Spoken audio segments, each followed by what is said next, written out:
Okay, so let's start now with the Gemara. Ish Yehudi, so we're continuing to explain the Megilah. That's what's going on over here. So the next thing is the pasuk says, Ish Yehudi hoyo b'Shushan habira. There was a Jewish man. The Gemara is going to say, what do we call him? Yehudi. The Gemara is going to talk about a Jewish man, meaning Yehudi means one who admits and accepts Hashem and denies idol worship. Is called a Yehudi. The Gemara will bring that. But there was a Jewish man, a Yehudi, Hoya b'Shushan habira, and the Gemara and the pasuk says his name was Mordechai. He was the son of Yoir. He was the son of Shimi. He was the son of Kish.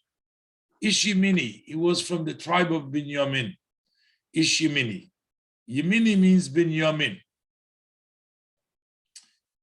So the lineage doesn't go all the ways to the end. You see, it just goes to Ish Yehudi, Hoyb Shabira. So we have Mordechai, son of Yoir, son of Shimi, son of Kish. But this goes up all the ways up to Binyamin. This goes up. In other words, this goes up even up to Binyamin. But he doesn't tell you Binyamin. It just says Yair, son of Yair, son of Shim and Kish.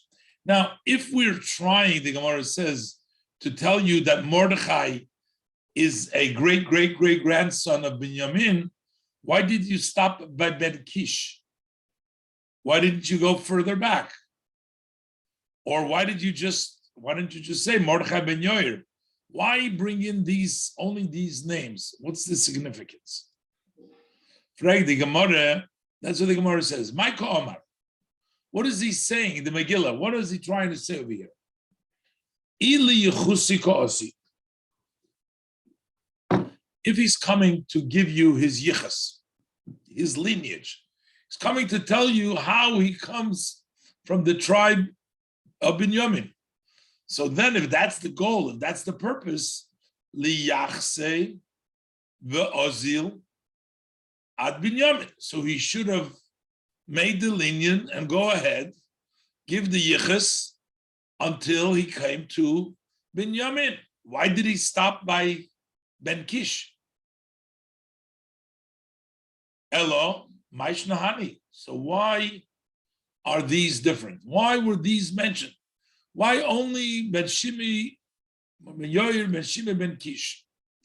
The Gemara says that all these names of his ancestors, that the reason that they were called Yoir, the reason they were called Shimi, the reason they were called Kish is because of Mordechai. They have a special, they're not just there for association, but they're here to talk about Mordechai, that Mordechai was their son.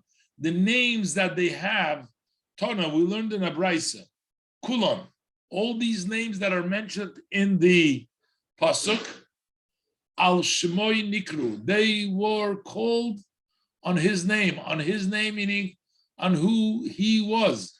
The fact that the Pasuk says Yoir, Shimi, and Kish, these names are names for Mordechai. They represent who Mordechai was, who Mordechai is. Ben Yoir, start with the first one. Mordechai ben Yoir.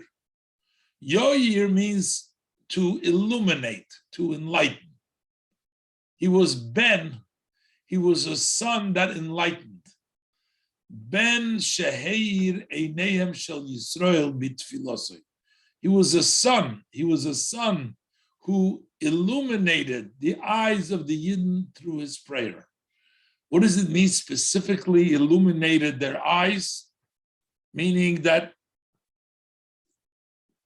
they were able to see how the righteousness and have Mesirut Nefesh for Yiddishkeit, but it was Mordechai who led the people in the prayer and everything else and he illuminated their eyes. That's why he's a Ben Yoir. Then you say Ben Shimi. He was a Ben Sheshoma, a son who he listened to, which means Hashem. He was a son that Hashem listened El Tfilosai, to his prayer. And he was also Ben Kish. Kish means bang. Laha Kish means to bang. Shehekish al Shari Rachamim. He banged on the gates of compassion, of mercy. V'niftuchu, and they were open for him. So that's why these names specifically. Apparently, the previous names that the father of Kish maybe doesn't have a very special connection to Mordechai. That's why we don't mention him. And that's why we mention these three, because these are all directly connected to Mordechai al Shmei Nikra. The Gemara understands that when he said Ish Yehudi, means that he was from the tribe of Yehuda. I told you before, the Gemara is going to explain that Yehudi means that he denounces Avodah Zorah and believes in Hashem. But in the beginning now, the Gemara thinks Ish Yehudi would mean like a man of the tribe of Yehuda. What does Ish Yemini mean?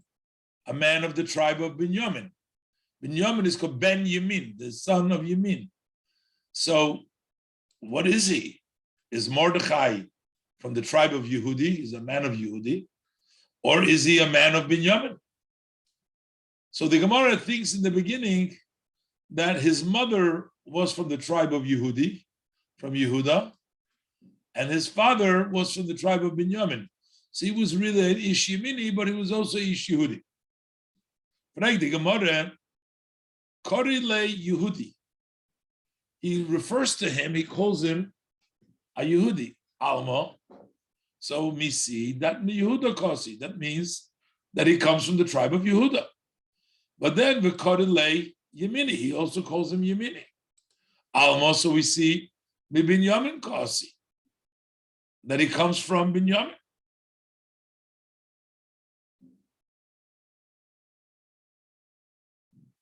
And so the Gemara says, Amar Rab Nachman, Rab Nachman says, Mordechai Musa Mukhtar b'nei Musai Hoya. Mordechai was crowned with names. He was crowned with nice names. Basically, he thinks that the name of Yehudi is just like a nice name for him, Ish Yehudi. He was not that he comes from the tribe of Yehudi, but he was Mukhtar. Mukhtar means he was crowned. Nimus means names. He was crowned with beautiful names. So we call him an Ish Yehudi, but it's not because of the tribe of Yehudi. Rashi translates Mukhtar b'nimusa hoya. Rashi said, what is nimusa? Meaning b'shemois noim. Nice name. Noim means he was crowned, means he had nice name. Rashi says that the word nimus is shame. It means a name. Nimuse b'lashon yavoni in b'lashon yavan in Greek. So that's what it means over here. Okay. Why is this doing this? Then Rashi says, Lo garsinon, Allah garsinon. Rashi, there's some sort of a version that Rashi says we don't read. It goes to the next version. Amar Rabbi Chaim Wolosow in our Gemara. There's something that Rashi says we're not. Is Rashi taken out, but we don't have it to take it out. So we'll just read. That's what Rashi says. He gives another answer. Amar Rabbi Bar Chona, Amar Rabbi Shuman Levi. So Rabbi Bar Chona says, Rabbi Shuman Levi, Aviv, his father, mi Binyamin. His father came from Binyamin. That's why he was Ishimini. But the Imai mi Yehuda. But his mother comes from Yehuda. So the reason we call him Ish Yehudi was because of his mother. The reason we call him Ishimini because of his father. I mean, I'm just thinking that it seems like the last name Ishimini is really the fit, because we know, as we'll see, Ben Shimi, Ben Kish we'll see later on, there was a Shimi, as we'll see in the word in a minute. Shimi came actually from the tribe of Binyamin. So we'll see that this is actually the Ishimini means his father's tribe. But the reason why we call him also Ish Yehudi was because that was his mother's tribe. That's what he says. So Rabbi Archon, Rabbi Shuman Levi, Aviv mi Binyamin, his father was from Binyamin. And that's why his real tribe that he followed was Binyamin. That's why we call him Ishimini. But the Imai mi Yehuda, the mother was from the tribe of Yehuda. Now we have another interpretation. What is an interesting interpretation? This brings us back to a story from the Tanakh. There was a fellow in the story, he was Shimi. You know, the war that Shaul waged war with David HaMelech, and this Shimi, which is the same Shimi that we mentioned over here, Ishimini, we say over here, we said before. Shmoy Mordech ben Yoyer ben Shimi. This is the Shimi that we're talking about. So there was a fellow named Shimi. And, you know, of course, Shaul was also from the tribe of Binyamin. And he went and cursed David HaMelech. He went and cursed David HaMelech. You see, what happens is like this. He was from the king's family, Mishpachas HaMelech Shaul. And Shimi cursed, and he threw stones on David, on King David, when he passed the city of Shimi, which is called Bachurim. As he was running away from Abishalim, his son Abishalim, he passed the place of Shimi, who cursed him. Shimi called out to David. He said to him, "Tzei tzei ish adomim, ish abliyal." He said, "Go away, man of blood, evil man." He was being very disrespectful to David. And Shimi was mainly in tension with his words because they killed Avner ben Ner. He was the chief of staff for Shaul, and for the death of Ishbosheth, that was the star, the chief of staff, and this Ishbosheth was the son of Shaul. So both Avner ben Ner and Ishbosheth, his son, he was very upset about it.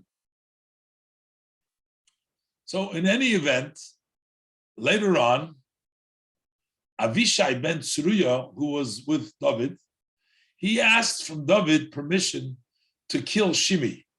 He wanted to kill him, but David refused. And the pasuk says that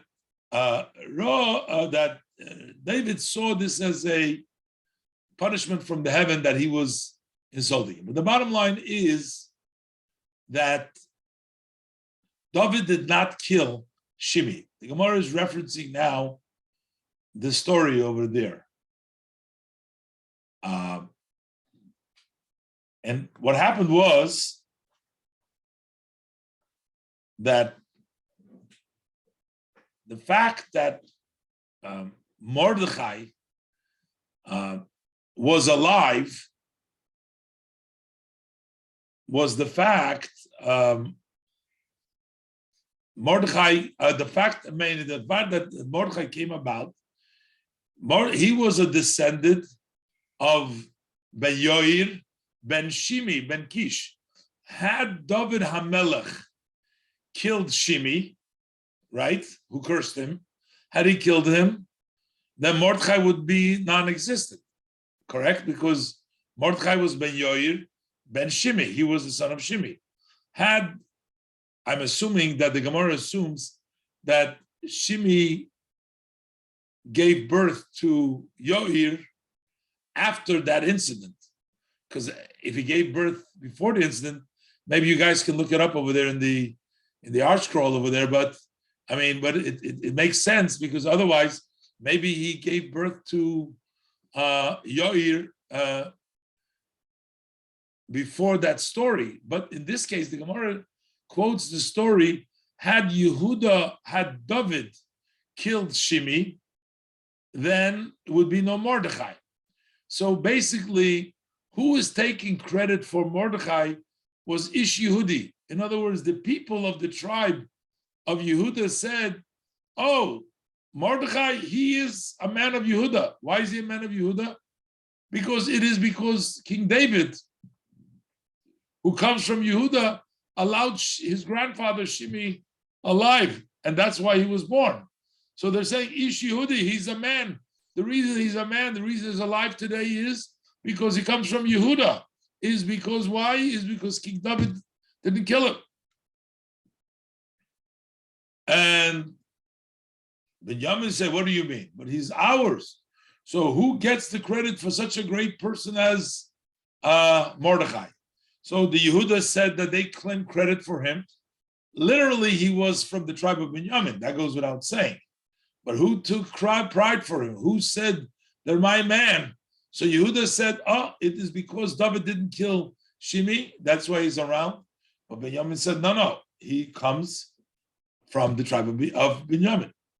So Rabbanon Amri, they explain that Mishpachos Mizgaris Zoi Bezoi. These families, the families of Yehuda and the families of Benjamin would tease one another. They would tease one another. Mishpachas Yehuda Oimeres. The family of Yehuda would say, Ano Gorim de Misyalid, I am the cause. The family of Yehuda said, I am the cause, the Misyalid Mordechai, that Mordechai was born. It is us, it is Yehuda to credit for the birth of Mordechai. Why? The Leikotle David Lishimi. Because David did not kill Shimi. So that's why there is Mordechai today. So Yehuda gets the credit for Mordechai being alive. The Leikotle David Lishimi Ben Geda. He didn't kill Shimi Ben Geda. Shimi Ben Geda. So, when the Gemara says before that he doesn't say all the names, so Ben Kish, Ben Shimi, where is the pasuk here? Yair, Shimi, but I don't understand. Here it says Kish. Over there it's Shimi Ben Geda, so I'm not sure how this works out. See, over here you say Ben Shimi, Ben Kish. Over here we're saying that he didn't kill. Maybe there was another line of a Shimi higher up over there. Ben Shimi, Ben Kish, Ben Shimi. Maybe there was another Shimi in Gator over there. Or maybe he had two names. Maybe he called him Kish, and maybe he was also named Gator. I don't know. But here it seems clearly the Gemara is trying to connect that this Shimi, his father, that was the Shimi, I'm assuming that was mentioned. We'll see it more clear in the Gemara later on, that this Shimi was the Shimi Ben Gera that we're talking about. And the family of Binyamin says, no, that Mordechai comes from us, Binyamin. In this context, the Gemara translates that Yehuda and Binyamin, they were both fighting over Mordechai. Who deserves the credit for Mordechai? Yehuda was saying, we deserve the credit because David didn't kill Shimi Ben Gera. If he killed him, then there would be no Mordechai. And Binyamin said, no, he's our man. He's from the line of Binyamin. The Gemara says, no. This is actually learned just the other way around. This is not in a positive way. But Rava says, Rava Omar, this is Knesset Yisrael Omro. This is the Jewish community as a whole saying this two names of Yehuda, Le'idach Yisrael. On the other hand, this is not a praise. Rashi says on the other side, which means Litzoko, this is sort of a cry out. Ish Yehudi, Ish Binyamin, this is not fighting for credit. V'loy l'shvach, this is not for praise. Which basically what Knesset Yisrael is saying, the gathering of Yidden is saying, Ish Yehudi v'ish Yemini gormu li atzar hazeh. It is Yehudi and Ish Yemini, both the tribe of Yehuda and the tribe of Binyamin, that caused me this pain. So he says, Ru'u, this is Knesset Yisrael proclaiming. Ru'u, ma asuli Yehudi. Look what Yehudi did to me. Uma shilem li Yemini, and what Yemini paid me. Look what Yehudi did to me, and look what Yemini paid me. This is what Knesset Yisrael is saying. The Gemara articulates, we're turning the page. Ma asuli Yehudi is complaining. What did Yehudi do to me?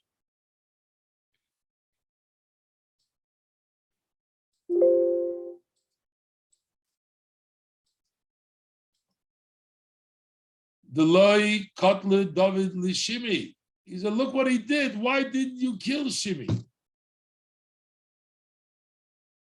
If you would have killed Shimi, what would have happened?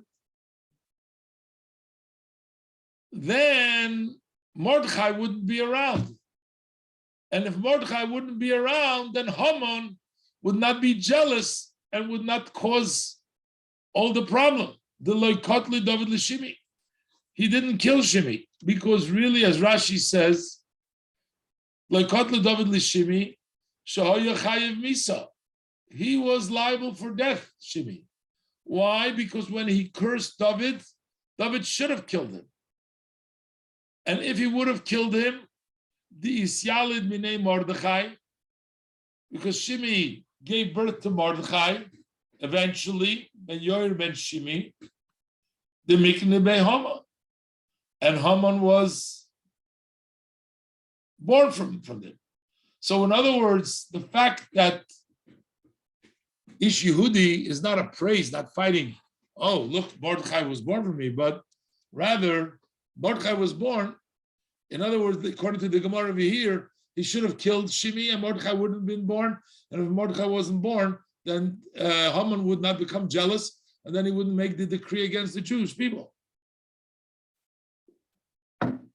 And then the second thing is Yemini. What was I paid by Yemini? In other words, here David allowed Shimi to live, but what did Yemini do himself? Is lekotli shol la'agag. It's because when Hashem sent Shmuel Hanavi, sent Shaul to go kill all the Amalekim, so Shaul didn't kill Agag. Later on, actually, Shmuel killed him. But apparently, so I need the medrash for this, but apparently what happened in the time that Shmuel, that Shaul did not kill Agag, he went and gave birth. He had a relationship. Eventually, Shmuel killed him within the Tanakh, but he must have had a relationship, intimacy with someone, and he gave birth. That Haman came from that, from Shaul. They caught the Shaul Lagag, and then they hid. They became like into sorcerer. They became into the animals, and therefore they hid that way. Got to look up exactly the medrash, but the bottom line is the Yalid Minei Haman. That look what he paid me back. So first of all, we didn't kill him. Even though the story with Shimi seems like took place afterwards. That was later on when David was having the trouble with Avshalom, that with his son. That happened much later. That happens after Shaul passed away, after David became king. So the language that he uses over here, what did he pay back? This wasn't a payback. This happened beforehand. But just payback, but look what he did. I think the Yalid Minei Haman, the Metzayir Yisrael. So he didn't do what I told him. He didn't kill. David was supposed to kill Shimi, and then there would be no Mordechai would make us problem. And Shaul was supposed to kill Agag.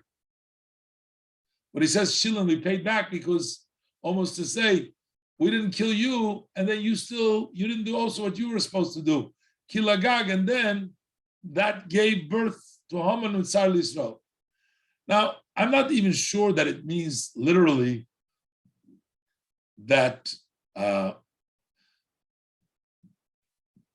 not sure that it means literally that he gave birth to him at that point in between the time that Shaul killed him, and then maybe he just says he did to Agag because Haman comes from Agag, is a descendant from there. And he's not talking about that he directly was born from him. Before Isyaldun and Mordechai, that means directly, it looks like that it was actually, he fathered him because, like I said, Ben Shimi, even though I still didn't reconcile this Ben Geda and Ben Kish, got to look in the Meforshim. Not sure if any of the commentaries you have over there explains that, but I'm sure the Meforshim discuss that. The Gemara definitely makes a connection between the two Shimis. The Shimi, the grandfather of Mordechai, and the Shimi that cursed David HaMelech before, as you see in the Gemara. Now we have another interpretation. Rabbi Yochanan Omar, this is the interpretation that we learned in the beginning, we explained, is that really, so what are we trying to explain? We're trying to explain the whole Gemara. Why is he called him Ish Yehudi, that he was from the tribe of Yehuda, and we call him Ish Yemini? Which was it, Yehuda or Binyamin? And we have different suggestions. One that the mother was Yehuda, one that he had various names, and one that this is the pasuk saying that the families were fighting over here, or Knesset Yisrael was upset with him. This is their interpretation. Rabbi Yochanan says, no, really, he was Binyamin Ka'asi. He came from Binyamin. V'mai korile Yehudi.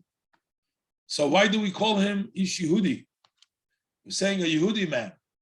The reason is Al Shum Shekofar B'Avodah Zarah, because he denied the idol worship. He's called a Yehudi. A Yehudi means Shekol HaKofer B'Avodah Zarah Nikra Yehudi. Anyone who denounces, rejects Avodah Zarah is called a Yehudi. So it's a Yehudi because he went against the Avodah Zarah. Where do you see this? Kidiksiv, there's a pasuk in the Nil Gimel. I'll read for you the pasuk over there. The pasuk says, Ite guvrin Yehudoin. You Jewish men, the Manisa Yosein ala Vidas Medinas Babel, that you appointed them to serve over the government of Babel, which is Shidrach, Meshach, Bavad Negoy. Those are the names. Guvraya Ilain, these people lo yisomu aloch, aloich aloch malka. They did not place you on them, king. Ta'am le'lekoich, that they should accept your God. Le'lekoch le'polchim, they don't bow, they don't worship your God. U'letzelem dahavo dehakemat, and to the golden tzelem that you raised, Loy Sogdin, they don't bow down. Says Daniel Perigil Pasuk base. So you see clearly that they called them Guvrin Yehudoin, those men Yehudoin, those Yehuda men. Ish Yehudi means that those are the ones that Loy Polchin, those are the ones that don't worship the Salem, they don't worship the idols, they call them. Kediksiv, Itin Guvrin Yehudoin V'goimer, the Sefer Dekra, and at the end of the Pasuk is your God they don't worship. So you see that that's what the meaning of the word Yehudi. So Rabbi Yochanan says he was from Binyamin, but he was a person who rejected and denied Avodah Zarah, and we called him a man of Yehudi. Apparently, amongst the Jewish people, not everybody rejected Avodah Zarah, but he was an Ish Yehudi. He was a Jewish man. He rejected Avodah Zarah. Because the Gemara brings down that Yehudi rejects Avodah Zarah, and the Gemara brings down another pasuk which seems which says the same idea that we call the daughter of Pharaoh, the Bas Paroi, we call her Yehudiya. And the reason why we call her Yehudiya is because she rejected Avodah Zarah as well. When we find the story that the daughter of Paro descended into the Nile when she picked up Moshe, so the rabbis learned that she went to the Nile to immerse in the mikvah because she converted and she rejected Avodah Zarah. Over there we find the word Yehudi. Now, the words in the Psukim and Divrei Hayamim are very mysterious. The words there need to be understood. So as you read them, it says, it seems to give a lot of names, and really they're talking about one thing. Basically, the pasuk we're going to be talking about talks about Batya, or as she was called here, Yehudiya, after she rejected Avodah Zarah, who was the daughter of Paro. The pasuk talked about that she raised Moshe. Well, you could never tell when you read the pasuk and you try to translate it, you can never tell that this is what it means. It looks like so much different, like something totally different. So this is the statement of Rabbi Shimon ben Pazi. So the Gemara says, Rabbi Shimon ben Pazi, Rabbi Shimon, the son of Pazi, ki havi posach b'divrei hayomim, Omar Hochi. When he started reading the Divrei Hayamim, the books of the Chronicles, in the Tanakh, the Chronicles, he said as follows. He said so. Kol dvarecha echad hein. You know, all your words are one. Seems like you're saying a lot of things, but they're really one. Seems like we're talking about a lot of names over there. You say this one, this one, this one. It's really one person.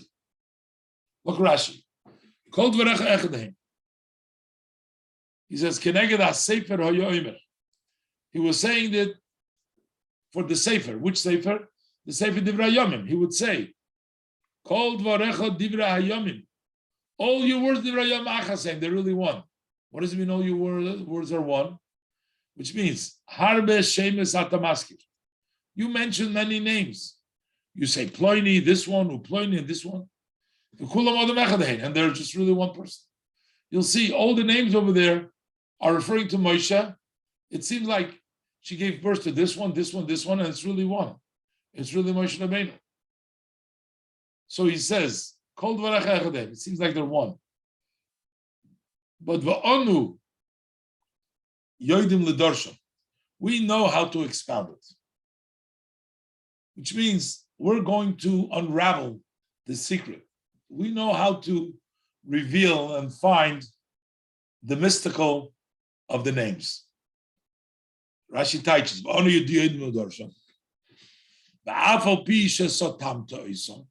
although you closed them up, you made it unclear. We pay attention. We put our heart till we know how to expound it. And Rashi says, what are we all of a sudden talking about the Divrei Hayomim over here? Why is he bringing Rav Shimon ben Pazi here? So Rashi explains, because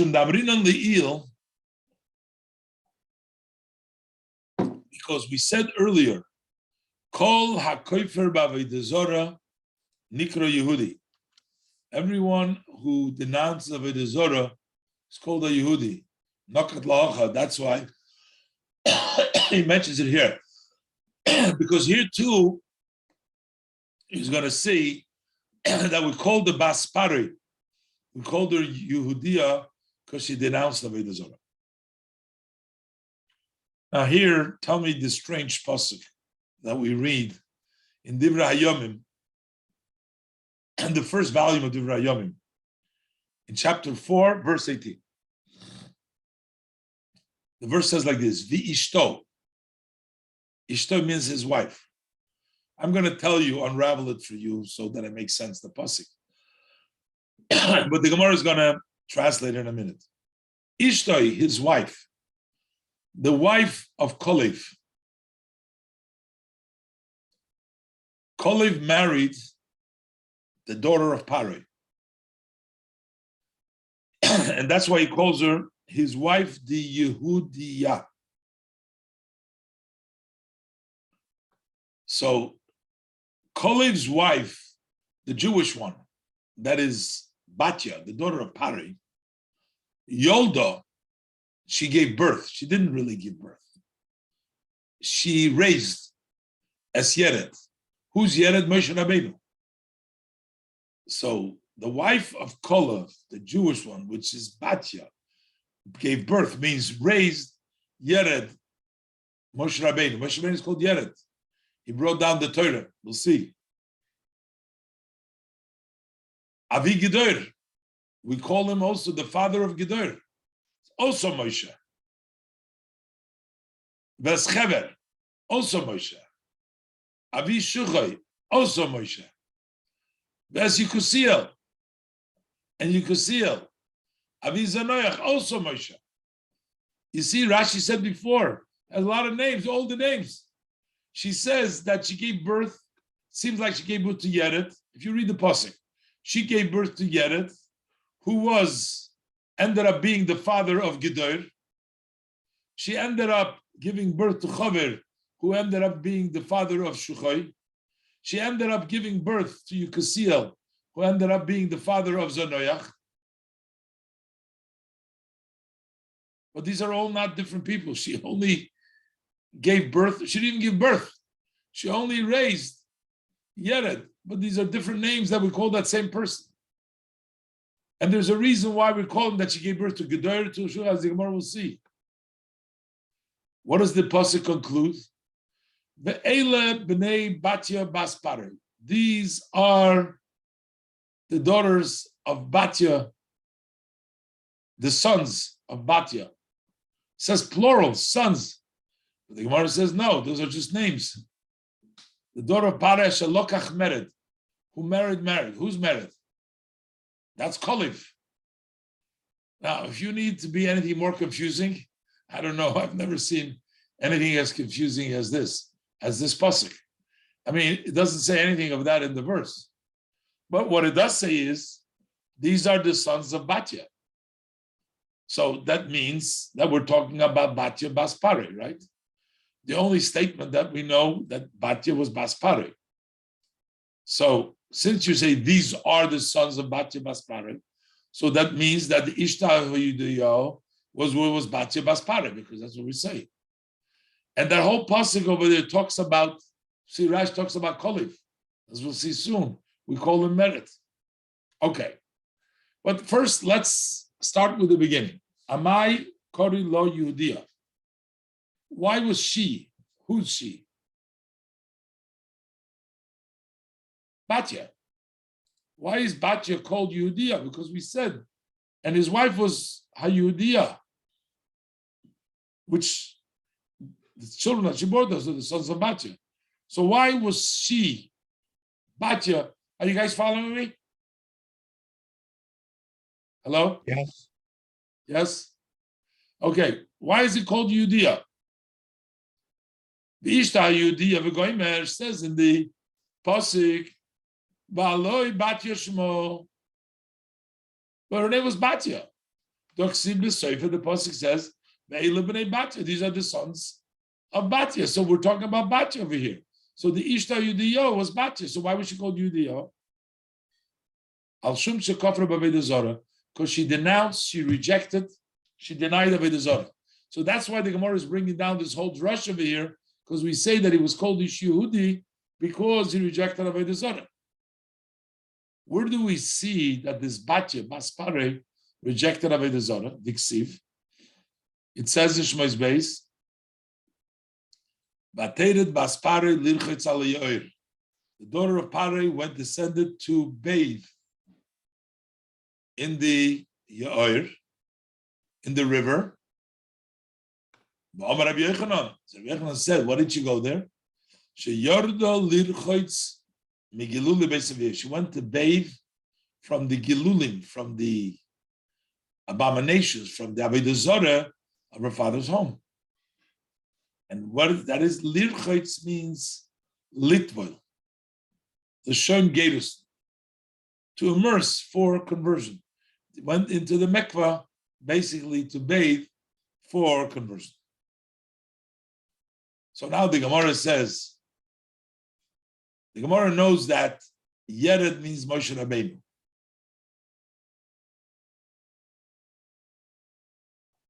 But the Gemara knows that they didn't give birth to Moshe Rabbeinu. Here it says Yolda. Right, the Gemara, Yolda, she gave birth, but Ribuyi Ribise, she just raised him. Loimer Loch, this is to tell you. Why does she call birth if we gave birth to him? She called Hamagadol Yosim v'Yisoime b'Terbeisei. Anybody who raises an orphan boy or an orphan girl in his home, Mala olav akosav ki liyilodei, the pasuk counts it as if he gave birth to him. It's amazing. We'll learn this in the Gemara now. Just mention also as it relates to Yud Shvat, the Rebbe's teaching of compassion and reaching out. It didn't only apply to spiritual levels or trying to make people more religious or bring them back to religion. It also involved having compassion in a very literal level. So it's just amazing. We're learning this right now in the Gemara over here. It was unfortunate, I say a lot of times we think we have tsuras. We shouldn't know from tsuras that people have in the world. There's real tsuras in the world in many situations. So there was a family in the community where my son and daughter-in-law live in New Jersey, Manalapan over there, who very, very, tragedy struck.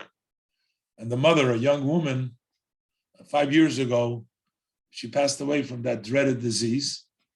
And she left a boy and a girl. The boy was age 12, and the girl was age, the boy was 10, I think, and the girl was age 12. And she left him. And they left him with the father alone.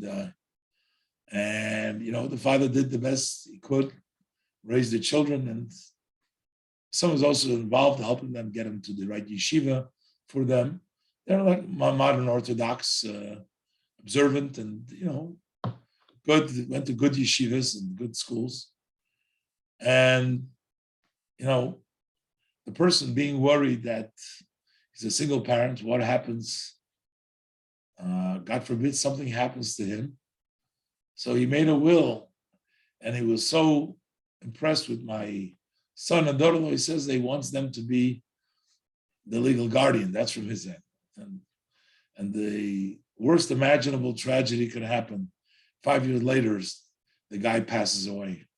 He lives, this boy and the girl. She is 16 now, and the boy is 14. And I can't believe myself. I'm touched beyond.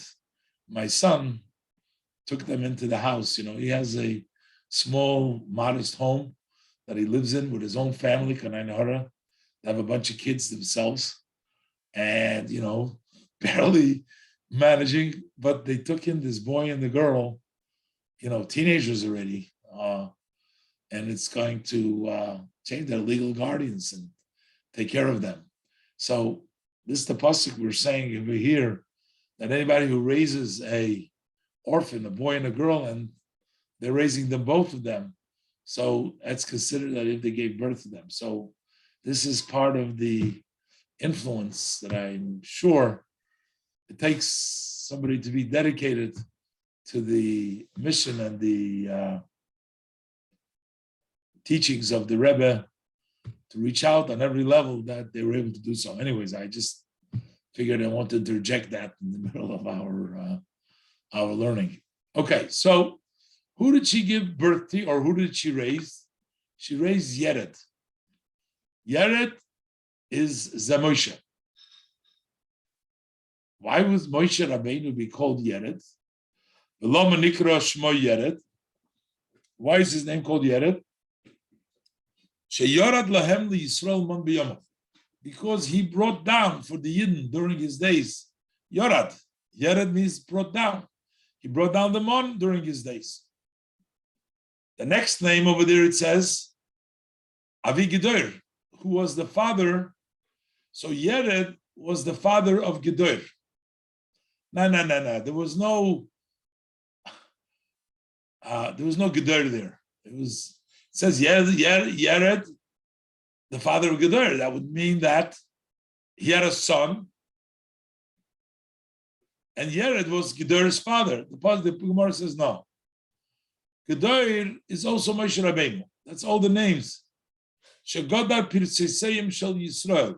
He fenced the breaches that the Yidden made. The various Averis, the various things. Moshe Rabbeinu was always there to protect them. Okay?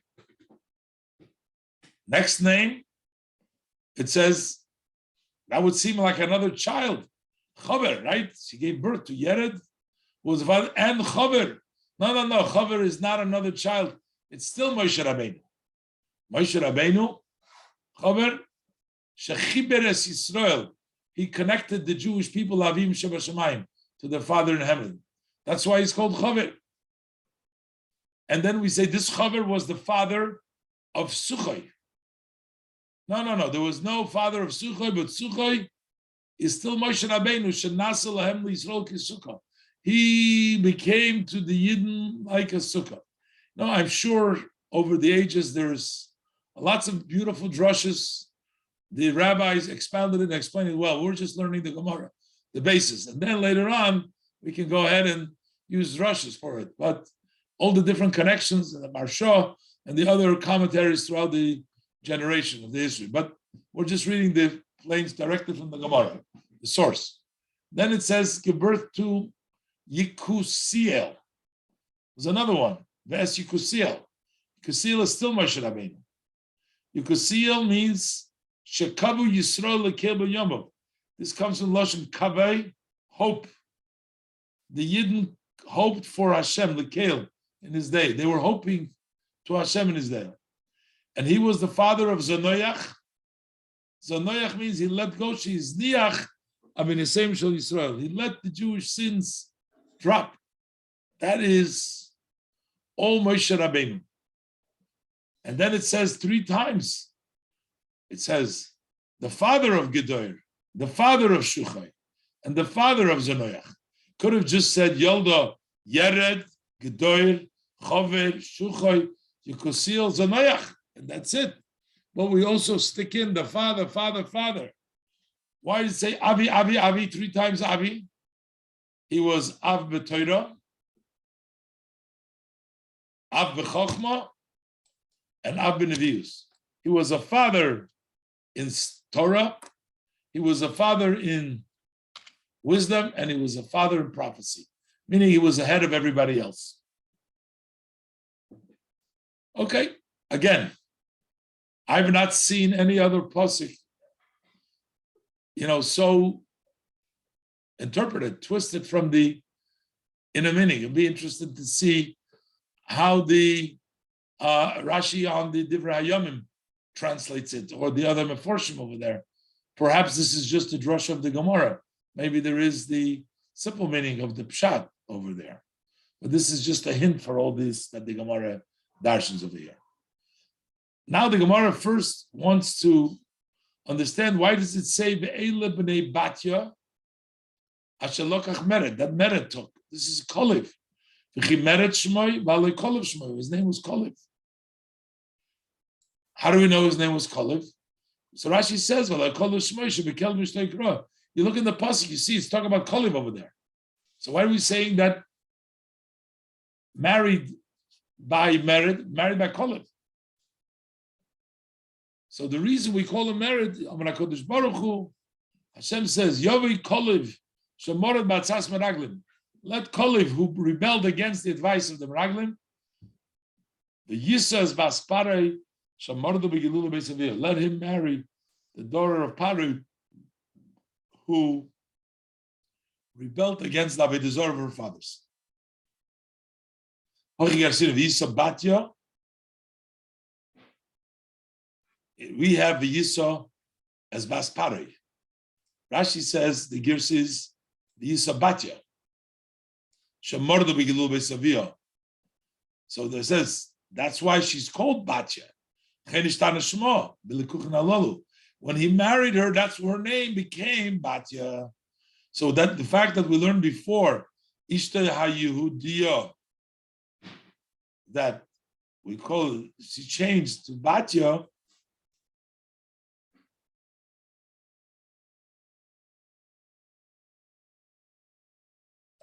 So I guess Yehudiya was because what she did. This is Bat Yudke, a daughter of Hashem. See, Yisa is Bas Paroi. So Rashi likes the word Batya better because in the pasuk it says Bnei Batya, not Bas Paroi, the Batya. Her name was changed to Batya, but the Rashi says, because when she married, he changed it because the name was changed. So Yehudiya, she got before because she rebelled, but her name wasn't changed yet. But now her name was changed. And when she was changed to Batya. Seems like her name was changed to Batya. Okay, let's do one more piece over here. So the further the Megilah says that after saying Ish Yehudi Hoya B'Shushan, it says Asher Hogla Mirushalayim. He was exiled from Jerusalem with the Goyla, with the exile that was exiled with the king Yechoniah, king of Yehuda. So it seems like he wasn't part of that exile. It doesn't say he was exiled from Yerushalayim in the Goyla, but it's together at the time. We learn from this that he voluntarily, not everybody, like by Yirmiyahu wasn't imposed upon him the exile. He went by himself, and then later on he returned. The Gemara learns that the same thing happened to Mordechai, that he sort of went on his own. He wasn't imposed on him. Omar Rava says, Shegolo ma'atzmai. On his own, he decided to go into exile. And Rashi explains, how do we know that? Since it doesn't say, he was of the exile that Egluso. Uksiv, and it's written, Asher Heglo im hagoylo, together, not part of the goylo. Mashma shaloi hoyu kishar Yisrael. It's mashma that he wasn't like the rest of the Yidden. Shagolu al korcham, who were forcibly exiled. Who golam atzma? He went on his own exiled. This he did as Yirmiyahu, it wasn't opposed to him, he exiled himself until Hashem told him to go back. Okay, we'll leave it over here. We'll continue next week. But as I promised, I wanted to just mention Yud Shvat, the Yortzeit and the ascent of the Rebbe to the leadership. And I wanted to bring out the idea, besides the fact the Rebbe had a little bit of a different task than all the Rebbes before him. And also you see that the Rebbe came in contact with the world a lot more than all the other Rebbes. All the other Rebbes were trained and they were grew up within the Hasidic courts, mainly inside. If you want to take an example, the difference between Yosef HaTzadik and his brothers. The brothers of Yosef, they lived in the land of Goshen, they lived in the land of Canaan, they were next to the father. They were always in an insular, they were in a community, and they always had their spiritual needs taken care of. But Yosef, and that's why we call him Yosef HaTzadik, he was second in command. He had to face and be involved in all matters. And yet we say Yosef HaTzadik, he remained a tzaddik, that notwithstanding all of his occupations and all the things that he had to do, and the worldly matters, he had to remain faithful and remain strong. One of the amazing things is about the Rebbe. The Rebbe had a secular education as well, a general studies education. The Rebbe went to university. The Rebbe was familiar. The Rebbe used his education to further Yiddishkeit. But yet, the Rebbe contended with areas which the previous Rebbe didn't have to contend with, the new apathy, ignorance, indifference of the communities, people. The ideas were making money, power,